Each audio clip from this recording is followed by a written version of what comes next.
जब शंकर जी का अपमान होता रहा, तो शंकर जी के जो गण थे, नंदी इत्यादि, इन लोगों को नहीं रहा गया। हरिहर निंदा सुनहि जे काना, हो ही पाप गौघात समाना। कभी अपने माता की, अपने पिता की, अपने गुरु की और अपने भगवान की कभी निंदा नहीं करनी चाहिए और निंदा नहीं सुननी चाहिए। कभी अपनी माँ की निंदा नहीं करनी चाहिए, माँ कैसी भी हो।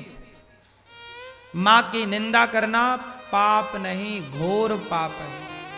पिता की निंदा करना घोर पाप है। गुरु की निंदा करना घोर पाप है। और हरि और हर की निंदा मतलब भगवान नारायण की, विष्णु की, राम की, कृष्ण की, शंकर जी की, हनुमान जी की, दुर्गा जी की, मतलब अपने भगवान की निंदा सुनना पाप है। ना भक्ति की निंदा सुनो, ना भगवान की निंदा सुनो, ना माँ की, ना पिता की, ना गुरु की। नंदी ने श्राप दे दिया, अरे जब से आया मैं बकरा, जा तेरा सर बकरे का हो जाए। बकरे का हो, बकरा क्या बोलता, मैं। जो ज्यादा मैं करता है ना, ये बकरा बनता है, फिर इनकी गर्दनें कटती हैं। इसलिए मैं नहीं करना चाहिए, यह भी एक दंड है। बकरा बनना भी एक पाप ही है, उसका भी तो गर्दन कट ही जाती है। ज्यादा घमंड करने वाला, मैंने ये मैं ये मैं की रटना ना लगाओ। मैं नहीं, तू ही तू। क्या बोलना है, मैं ही मैं ही मैं ही मैं नहीं, तू ही तू, तू ही तू, तू ही तू।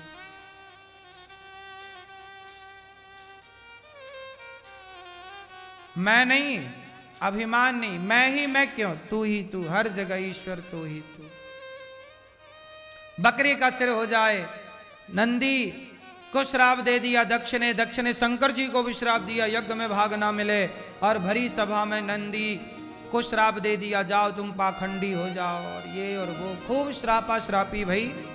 शंकर जी चुपचाप उठ करके वहां से चल पड़े। शंकर जी ने दक्ष को पलट कर कोई जवाब, अच्छा ये बताओ क्या शंकर जी जवाब नहीं दे सकते थे? बोलो, क्यों नहीं दिया? शंकर जी चाहते तो जवाब दे सकते थे, नहीं जवाब दिया।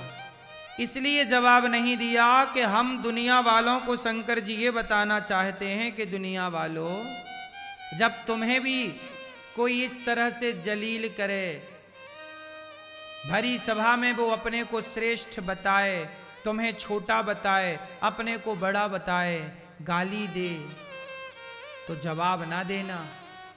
क्यों ना देना? क्योंकि कुत्तों के मुंह तो कुत्ते ही लगते हैं।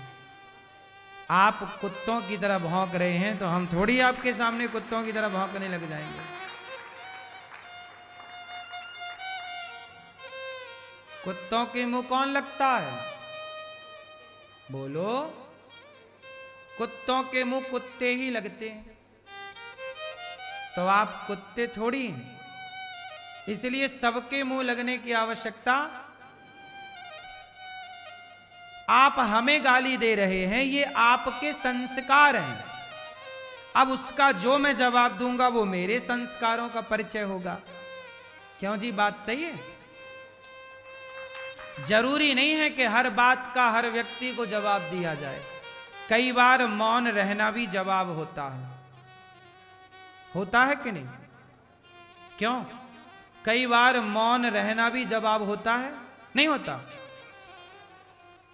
आप मुझे गाली दे रहे हैं और मैं मौन हूं, तो मेरा मौन ही आपका जवाब है। सही है कि गलत है? इसलिए जवाब जरूरी नहीं है कि शब्दों से दिया जाए, चुप रहकर भी जवाब दिया जा सकता है। समझदार को इशारा काफी है। चुप रहने का जो जवाब है ना, ये समझदार ही समझ सकते हैं, मूर्खों के समझ के परे है। इसलिए मैं आपको एक सलाह दूंगा कि जो सिद्धांत भगवान शिव ने, तुम शंकर जी की पूजा करते हो ना, तो पूजा करने से क्या होगा? शंकर जी की पूजा करो और शंकर जी के रास्ते पर, उनके आदर्शों पर ना चलो तो पूजा से होना क्या है? मैं ये चाहता हूं कि भगवान शिव ने जो जो मैसेज दिए हैं हमारे लिए, वो सदा हमें फॉलो करने चाहिए। अब लोग शंकर जी की पूजा खूब करते हैं, पर जरा कुछ कह दो तो गुस्सा हो जाते हैं, जरा कुछ कह दो तो बिल्कुल आग बबूला, नाक में ही गुस्सा धरा है, और पूजा कर रहे हैं शंकर जी की। शिव जी की पूजा करने वाले को शंकर जी ने क्या पिया था?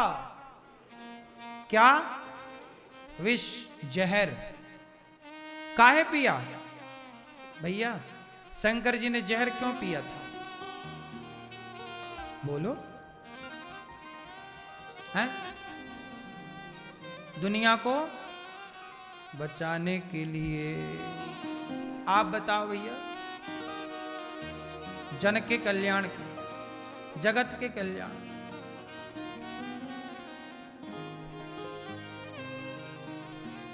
यही चीजें जानना है, यही चीजें ही आपको समझनी है। इन्हीं को जानने वाला समझदार है, वरना हर हर महादेव, हर हर महादेव जपने से नहीं होगा कल्याण। हर हर महादेव, महादेव ने जो किया है, जो हमारे लिए मैसेज दिया है, वो कल्याण करेगा। अच्छा, शंकर जी ने जहर पिया, वो जहर निकला कहां से? समुद्र। क्या मतलब हुआ? जब भी आप कोई काम करते हो, समुद्र मंथन हुआ, सबसे पहले क्या निकला? विष, जहर। कोई भी आप शुभ काम करोगे, कोई भी आप बिजनेस करोगे, व्यापार करोगे, नौकरी करोगे, कुछ भी करोगे, पहले आपके जीवन में जहर ही आएगा। जहर मतलब आप नौकरी करने गए, तो जब आप नौकरी करने गए तो जो पहले से वहां सीनियर लोग थे, वो लोग आपको जूनियर समझ के परेशान करेंगे। आपके जीवन में परेशानियों का ये जहर आएगा। नया बिजनेस करेंगे तो नए बिजनेस में पहले आपको नुकसान होगा, असफलताएं मिलेंगी, ये जहर है। बोलो हां। हर शादी होती है, पहले लड़की को सास, ससुर, पति कुछ भी कहता है, कष्ट मिल रहा है, पहले वो जहर ही तो मिला। शादी किया, पत्नी अच्छी नहीं मिल रही है, पति अच्छा नहीं, होते सब अच्छे हैं, पर शादी के 3-4 साल तक ना जहर ही जहर निकलता है। शंकर जी का अपमान हुआ, दक्ष ने किया, कोई प्रत्युत्तर नहीं। चुपचाप शंकर जी आए, कैलाश पर बैठे, दक्ष बक बक बक बक करते रहे। कोई आपको गालियां दे रहा, देने तो। शंकर जी चुपचाप बैठे। एक दिन दक्ष ने कनखल में यज्ञ किया, यज्ञ में सबको बुलाया। इस बार शंकर जी को जानबूझकर नहीं बुलाया कि इस बार मैं अपमान करूंगा। सुनो, कभी किसी का अपमान करने का सोचना भी मत। कोई आपके साथ कितना भी बुरा करे,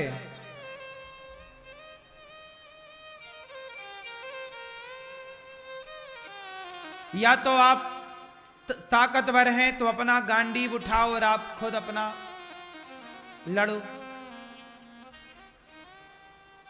लड़ो।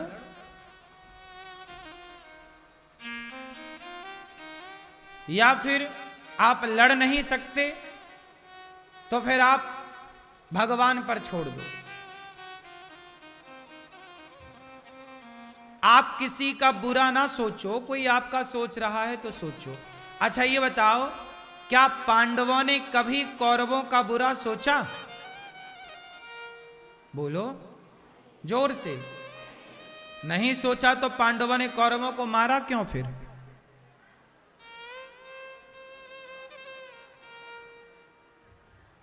एक बात बताएं, पांडवों ने कभी कौरवों का बुरा नहीं सोचा, सदा कौरवों ने पांडवों का बुरा सोचा। जब बार बार कौरवों ने पांडवों का बुरा किया, बुरा किया, बुरा किया, बुरा किया, तो पांडवों ने श्री कृष्ण को भेजा कि जाओ प्रभु शांति का प्रस्ताव रखो। महाभारत ना हो तब भगवान कृष्ण शांति का प्रस्ताव लेकर गए। जब शांति से बात नहीं बनी, शांति के प्रस्ताव को दुर्योधन ने ठुकरा दिया, तब फिर महाभारत का शंखनाद हुआ। आखिरी विकल्प है महाभारत। लड़ना ये पहला रास्ता है कि अंतिम रास्ता? बोलो। लड़ाई करना अंतिम रास्ता, और आप लोग ना पहला रास्ता लड़ाई को मानते हैं। पहले लड़ाई ना हो इसके सारे प्रयास कर लेने चाहिए। क्यों मेरी मां? हमारी और आपकी लड़ाई ना हो, पहले इसके सारे प्रयास कर लेने चाहिए। समझ के, समझा करके, साम दाम दंड भेद, शांति से बात कर लो भैया, कुछ पैसे ले लो शांति से। नहीं है फिर क्या, चलो भैया अब नहीं सुलझ रहा है, हमारी आपकी कोई शत्रुता नहीं है, पर अब लड़ना तो पड़ रहा है। पांडव अर्जुन ने मजबूरी में गांडीव उठाया, वो तो मना कर रहे थे मैं नहीं लड़ता। भगवान ने कहा उठा, अब विकल्प नहीं है दूसरा। हमने सारे रास्ते खड़खड़ा के देख लिए, खटखटा के, कोई रास्ता हमें, कोई दरवाजा खुला हुआ नजर नहीं आया। हमें तो अब केवल युद्ध का रास्ता दिखाई पड़ रहा। अंतिम रास्ता था युद्ध का, क्या करते? भगवान राम ने भी रावण से डायरेक्ट लड़ाई नहीं लड़ी। पहले राम जी ने भी रावण का दरवाजा खटखटाया कि भैया मान जा। हनुमान जी को भेजा था मान जा, अंगद को भेजा था मान जा, समझाया अंगद जी ने, समझाया हनुमान जी ने, समझाया विभीषण ने, समझाया रावण की पत्नी मंदोदरी ने। जब नहीं हुआ तो राम की कोई रावण से दुश्मनी नहीं थी, हमारी आपसे कोई दुश्मनी नहीं है। लेकिन जब आप सीधे नहीं मानोगे, समझाने पे नहीं मानोगे, तो फिर देखो हमारा आपसे कोई बुराई नहीं है, लेकिन फिर आखिरी रास्ता युद्ध का ही बचता। कोई पर्सनल हमारी तुम्हारी दुश्मनी नहीं है, वो भी धर्म की लड़ाई थी। क्यों जी? राम रावण की जो लड़ाई थी, कोई राम की पर्सनल दुश्मनी थोड़ी थी रावण से। राम ने तो रावण की गलती होने पर भी राम ने रावण को मौका दिया समझने का और सुधरने का, नहीं दिया? आप भी मौका दो सामने वाले को, भैया मान जाओ, हाथ जोड़ रहे हैं, भैया लड़ाई ना करो। देखो लड़ाई नहीं करनी चाहिए, लड़ाई समाधान नहीं, झगड़ा समाधान। पहले हाथ जोड़ के भैया मान लो, नहीं लड़ाई ना करो, नहीं। जब नहीं रास्ते सारे बंद हो गए तब फिर क्या करें? आओ फिर अब गांडीव से बात करते हैं। पहले गीता से बात हुई। अर्जुन को भगवान कृष्ण ने क्या पहले सुनाई? अर्जुन को गीता का ज्ञान दिया, गीता से समझाया भगवान कृष्ण ने सबको। कहां सुना कोई गीता? तब फिर गांडीव की सुनवाई हुई। ऐसे ही इसलिए मेरी मां, पति से डायरेक्ट लड़े ना करो। क्यों? डायरेक्ट तलाक वलाक के चक्कर, पहले डायरेक्ट क्यों लड़ाई में? पहले पत्नी को सॉरी बोलो, मान जाओ, भाग्यवान है ना। पति को सॉरी बोलो, मान जाओ, पहले मनाओ, पहले लॉलीपॉप दे दो पत्नी को, ये लो थोड़ा मिठाई खाओ, प्रेम से रहो। जब मैया पहले प्रेम से सारी बातें कर लो, समझाओ, लो अच्छा तुम्हें साड़ी दिलाएंगे, चलो चलो तुम्हें घुमा के लाते हैं तिहाड़। हाँ। तिहाड़ घुमाओ।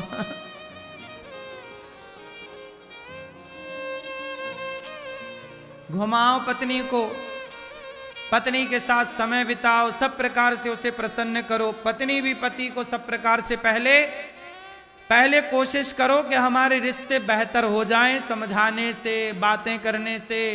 अन्य और रास्ते अपनाओ। जब कुछ भी ना रास्ता नजर ना आए, तब फिर आखिरी रास्ता अब क्या करोगे? फिर है आखिरी अंतिम महाभारत।